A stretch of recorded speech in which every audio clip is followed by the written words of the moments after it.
लोग क्या कहते हैं मत देखो। लोग तो किसी बात में भी राजी नहीं होंगे। अपनी मस्ती में चलो, लोग कुछ तो लोग कहेंगे, लोगों का काम है कहना। গুরুজির এই কথাটা যে যেমন মানুষ সে তেমন অর্থ বের করে। এই ভিডিওটা দেখুন।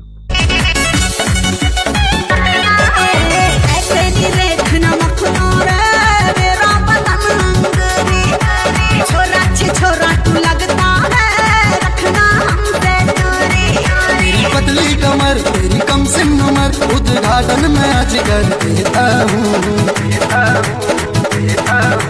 पांडे जी का बेटा हूँ। ভাবছেন ভিডিওটাতে কি এমন আছে বিসর্জনে মেয়েরা নাচছে, এটা তো স্বাভাবিক ব্যাপার। মেয়েরা নাচলে কি দোষ, মেয়েরা নাচলে কি অন্যায়? না, অন্যায় নয়। আমি আজকে ভিডিওটা বানাচ্ছি যে উদ্দেশ্যে সেটা একটা গল্পের মাধ্যমে আপনাদের বলছি, শুনুন। এক বাড়ির বৌমা ঠাকুর পূজার বিসর্জন দিনে তার বাপের বাড়ি থেকে আগত বন্ধু বান্ধব ও কুটুম্বদের সঙ্গে মদ খেতে বসে।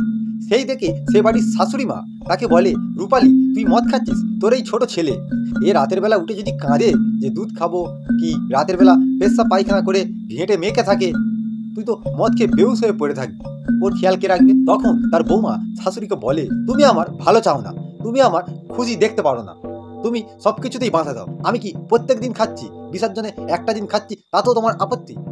लोग क्या कहते हैं मत देखो। लोग तो किसी बात में भी राजी नहीं होंगे। अपनी मस्ती में चलो, लोग कुछ तो लोग कहेंगे, लोगों का काम है कहना।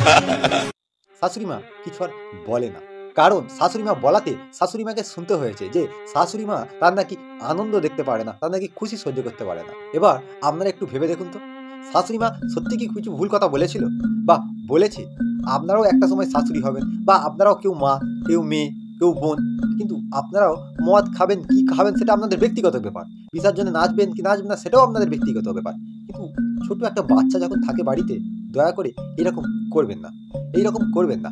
এবার যদি আপনারা বলেন বাড়ির ছেলেরাও তো মদ খায়, তখন কি হবে? আরে ভাই, ছেলেরা মদ খায় ঠিক আছে, তাহলে একটা বাড়িতে একটা মেয়ে যদি চায় না সব করতে পারে, তার বউ যদি বলে মদ খাওয়া বন্ধ, সংসারে অশান্তি হবে, হয়, পরিবর্তন হয়, কিছু ক্ষেত্রে ব্যতিক্রম থাকতে পারে, কিন্তু বউরা যদি চায় পরিবর্তন করা যায়। তাই দয়া করে যুগের সঙ্গে তাল মেলাতে গিয়ে এইরকম অযথা মদ্যপান করে বিসর্জনে উন্মাদ পাগলের মতো হয়ে নাচবেন না, এবং নিজের বাচ্চাকে খেয়াল রাখুন, নিজের পরিবারের দিকে লক্ষ্য রাখুন। সকলে ভালো থাকবেন, সুস্থ থাকবেন, নমস্কার।